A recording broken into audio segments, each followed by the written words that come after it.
इस कहानी की शुरुआत में हमें बताया जाता है कि अमेरिकन गवर्नमेंट ने जानवरों के डीएनए एक्सपेरिमेंट को एनिमल किलिंग बताकर रोक लगा दिया है।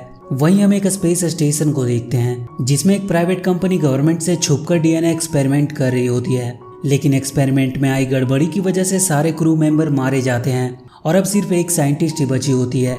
वो जल्दी से स्पेस कैप्सूल की तरफ बढ़ने लगती है जिसमें बैठकर वो वापस धरती पर आ सकती है।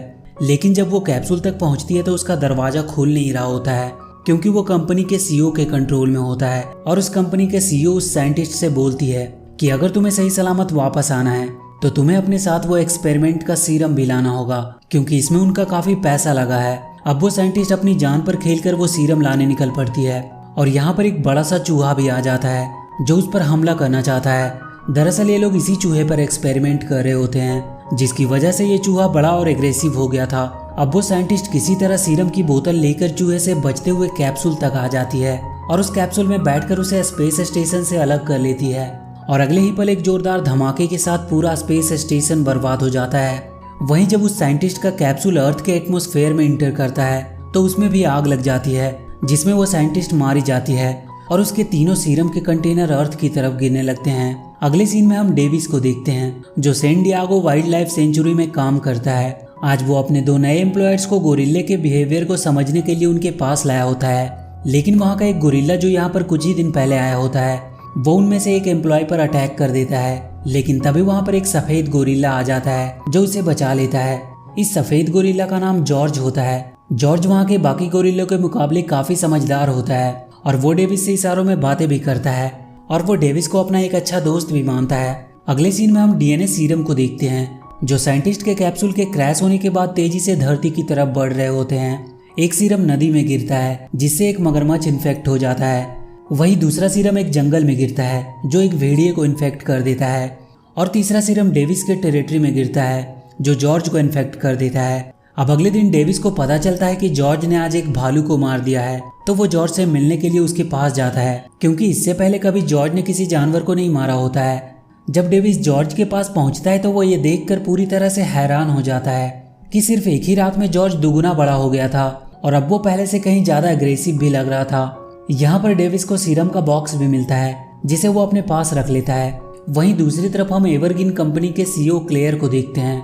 ये वही कंपनी होती है जो स्पेस में डीएनए एक्सपेरिमेंट कर रही होती है। क्लेयर को अब पता चल गया होता है कि साइंटिस्ट के कैप्सूल क्रैश होने के बाद तीनों सीरम के बॉक्स 3 अलग अलग जगहों पर गिरे हैं और इसीलिए वो अपने प्राइवेट मिलिट्री को उन्हें ढूंढने के लिए भेजती है क्योंकि इन सीरम्स को बनाने में उस कंपनी के अरबों डॉलर खर्च हुए थे।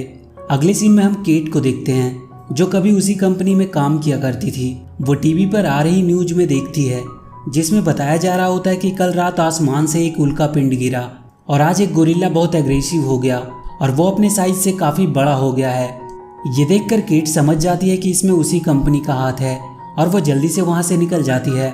दूसरी तरफ हम डेविस को देखते हैं जो जॉर्ज के लगातार बढ़ रहे साइज और उसके अग्रेसिव बिहेवियर से परेशान होता है। तभी वहां पर केट आती है जो डेविस को समझाती है कि ये सब एवरग्रीन कंपनी की वजह से हो रहा है।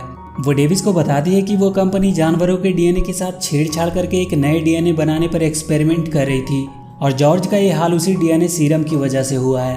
तभी जॉर्ज बहुत ज्यादा एग्रेसिव हो जाता है और वो पिंजरे का दरवाजा तोड़कर भागने लगता है और चारों तरफ शहर में तबाही मचाने लगता है।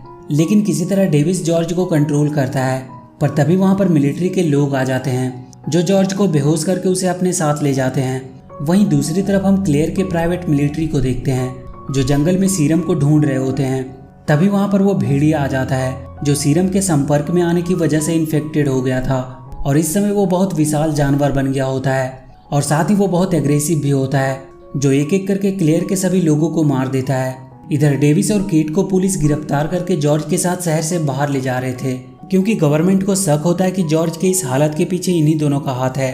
यहाँ पर केट ऑफिसर से कहती है कि तुम जॉर्ज को प्लेन से नहीं ले जा सकते क्योंकि जॉर्ज बहुत तेजी से बढ़ रहा है और वो कभी भी बेहोशी से जाग सकता है और वो पूरे प्लेन को तबाह कर सकता है। लेकिन अफसर केट की बात नहीं मानता क्योंकि उसे पूरा विश्वास होता है कि वो बेहोशी की इंजेक्शन लगने की वजह से 12 घंटे तक तो बेहोश रहेगा ही।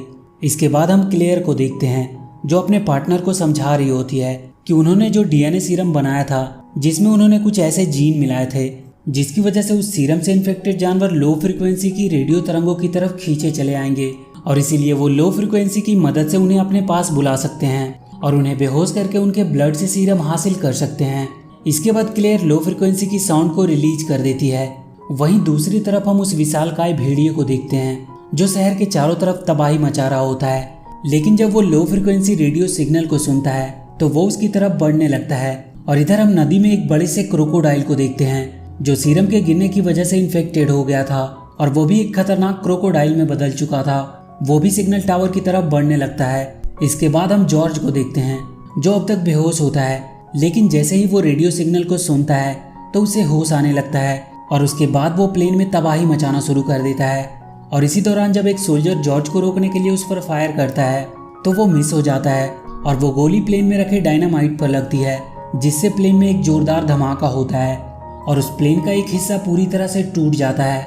इधर डेविस बहुत मुश्किल से FBI एजेंट और केट को लेकर शिप से बाहर निकलता है, लेकिन जॉर्ज प्लेन में ही फंसा रह जाता है और अगले ही पल वो प्लेन एक जोरदार धमाके के साथ क्रैश हो जाती है। ये देखकर डेविस बहुत दुखी होता है क्योंकि उसे लगता है कि जॉर्ज भी मारा गया। लेकिन जब वो क्रैश हुई प्लेन के पास जाता है तो वहाँ पर कहीं भी उसे जॉर्ज की डेड बॉडी नहीं मिलती है। ये देखकर डेविस समझ जाता है कि जॉर्ज अभी जिंदा है। और अगले सीन में हम FBI को देखते हैं जिसे अब एवरग्रीन कंपनी पर शक होता है और इसीलिए वो उस कंपनी की इन्वेस्टिगेशन के लिए आए होते हैं। ये देखकर क्लेयर और उसका पार्टनर पूरी तरह से डर जाते हैं क्योंकि अगर FBI ने उनके सर्वर को चेक किया तो उन्हें पता चल जाएगा कि ये कंपनी गवर्नमेंट से छुपकर DNA एक्सपेरिमेंट कर रही है।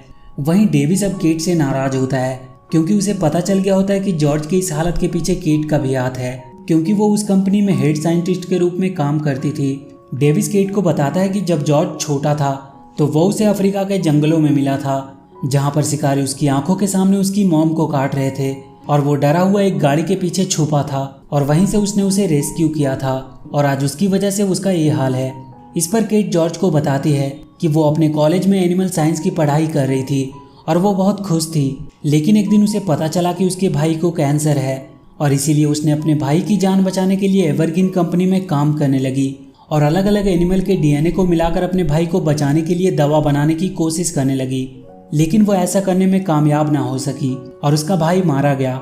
लेकिन केट ने अपने भाई को बचाने के लिए जो अलग अलग एनिमल के DNA से दवाइयाँ बनाई थी उसे वो कंपनी गलत मकसद से यूज करने लगी। लेकिन जब केट को ये बात पता चली तो उसने सभी दवाइयों को नष्ट करने की कोशिश की, लेकिन वहाँ के गार्ड ने उसे ऐसा करते हुए देख लिया और क्लेयर ने उस पर झूठे इल्जाम लगाकर उसे जेल में बंद करवा दिया। अब यहाँ पर डेविस और केट के बीच की सारी गलतफहमियां दूर हो जाती है और वो दोनों अब मिलकर जॉर्ज को बचाना चाहते हैं। अब ये दोनों FBI एजेंट के साथ मिलिट्री बेस में पहुंचते हैं जहाँ पर इन्हें सैटेलाइट से पता चलता है कि जॉर्ज उस विशालकाय भेड़िए के साथ शहर की तरफ बढ़ रहा है। ये देखकर केट समझ जाती है कि ये दोनों ऐसा क्यों कर रहे हैं। वो कैप्टन को समझाने की कोशिश करती है कि क्लेयर ने बैट्स के DNA से एक्सपेरिमेंट करके एक ऐसी जीन बनाई है जो जिस जानवर के बॉडी में होगी वो जानवर लो फ्रिक्वेंसी के साउंड को बर्दाश्त नहीं कर पाएगा और वो किसी भी हालत में उसे बंद करना चाहेगा। इसीलिए जॉर्ज और भेड़िया शहर में एवरग्रीन कंपनी की टावर की तरफ बढ़ रहे हैं क्योंकि वहीं से लो फ्रिक्वेंसी की साउंड आ रही है। लेकिन कैप्टन को केट की बातों पर विश्वास नहीं होता है और इसीलिए वो अपने फोर्स को केट और डेविस को गिरफ्तार करने का आदेश देता है। लेकिन डेविस उन सैनिकों को घायल करके और FBI एजेंट की मदद से मिलिट्री की हेलीकॉप्टर लेकर वहां से निकल जाता है। वहीं हम कैप्टन को देखते हैं जिन्हें अब भी लग रहा होता है कि वो जॉर्ज और भेड़िए को रोक सकते हैं। इसीलिए वो मिसाइल से उन पर अटैक करवाता है और अपने सैनिकों को पास जाकर ये कंफर्म करने को कहता है कि दोनों मरे या नहीं। लेकिन उन दोनों पर मिसाइलों के वार का कोई भी फर्क नहीं पड़ रहा होता है और वो एक एक करके सारे सैनिकों को मार देते हैं। ये देखकर कैप्टन ऑफिसर को आदेश देता है कि जल्द से जल्द पूरे शहर को खाली कराओ क्योंकि वो इस बार पावरफुल वेपन्स का इस्तेमाल करने वाले हैं। कैप्टन की बात सुनकर FBI एजेंट डेविस को कॉल करके बता देता है कि जो भी करना है जल्दी करो क्योंकि मिलिट्री अब पावरफुल वेपन से जॉर्ज पर अटैक करना चाहती है। वहीं डेविस अब केट के साथ शहर में पहुंच जाता है जहां पर वो देखता है कि जॉर्ज उस बड़े से भेड़िए के साथ मिलकर पूरे शहर में आतंक मचा रखा होता है। हालांकि मिलिट्री ऑफिसर उन्हें रोकने की पूरी कोशिश कर रहे होते हैं, लेकिन उन पर मिलिट्री के टैंकों और मिसाइलों से कोई फर्क नहीं पड़ता है और वो शहर में तबाही मचाते हुए लगातार आगे बढ़ रहे थे। तभी मिलिट्री को सैटेलाइट से पता चलता है कि नदी के रास्ते कोई बहुत बड़ी सी चीज लगातार शहर की तरफ बढ़ रही है। ये देखकर किसी को समझ नहीं आ रहा था, लेकिन अगले ही पल वहां पर एक बहुत बड़ा सा क्रोकोडाइल नदी से बाहर निकलता है और शहर में तबाही मचाना शुरू कर देता है। शहर में इतने बड़े क्रोकोडाइल को देखकर सभी हैरान होते हैं। अब कैप्टन अपने एयरफोर्स को एक साथ उस क्रोकोडाइल पर अटैक करने को कहता है, लेकिन इसका भी कोई फायदा नहीं होता है। ये देखकर कैप्टन अपने सोल्जर को एक पावरफुल मिसाइल को रेडी करने का आदेश देता है, जिससे वो सभी मेगा क्रिएचर को एक साथ खत्म कर सके। जब ये बात FBI एजेंट सुनता है तो वो कॉल करके डेविस को ये बातें बता देता है और उसे सब कुछ जल्दी करने को कहता है, क्योंकि मिलिट्री अब किसी भी वक्त पूरे शहर को उड़ा सकती है। ये सुनकर डेविस केट के साथ एवरग्रीन कंपनी के हेड ऑफिस में आ जाता है और वो दोनों वहाँ उस सीरम का एंटीडोट ढूंढने लगते हैं। अब बहुत मुश्किल के बाद किसी तरह उन्हें एंटीडोट मिल जाती है, लेकिन तभी वहाँ पर क्लेयर भी आ जाती है, क्योंकि उसने अपने कैमरे में डेविस और केट को अंदर आते हुए देख लिया होता है। वो डेविस को गोली मारकर घायल कर देती है और केट को अपने साथ लेकर वहाँ से निकलने के लिए बिल्डिंग की छत पर जाने लगती है, क्योंकि वहीं पर उसका हेलीकॉप्टर होता है। वो केट को अपने साथ इसलिए ले जा रही होती है क्योंकि उसके आगे के रिसर्च में वो उसकी मदद कर सकती थी। लेकिन अब जॉर्ज और बाकी के क्रिएचर भी बिल्डिंग पर चढ़ने लगते हैं, क्योंकि वो सिग्नल टावर वहीं पर होता है। इससे पहले कि क्लेयर केट के साथ हेलीकॉप्टर में बैठकर वहां से निकल पाती, वहां पर जॉर्ज आ जाता है, जो क्लेयर के हेलीकॉप्टर को डिस्ट्रॉय कर देता है। और इससे पहले कि वो हेलीकॉप्टर केट के ऊपर गिरती, वहां पर डेविस आकर केट को बचा लेता है।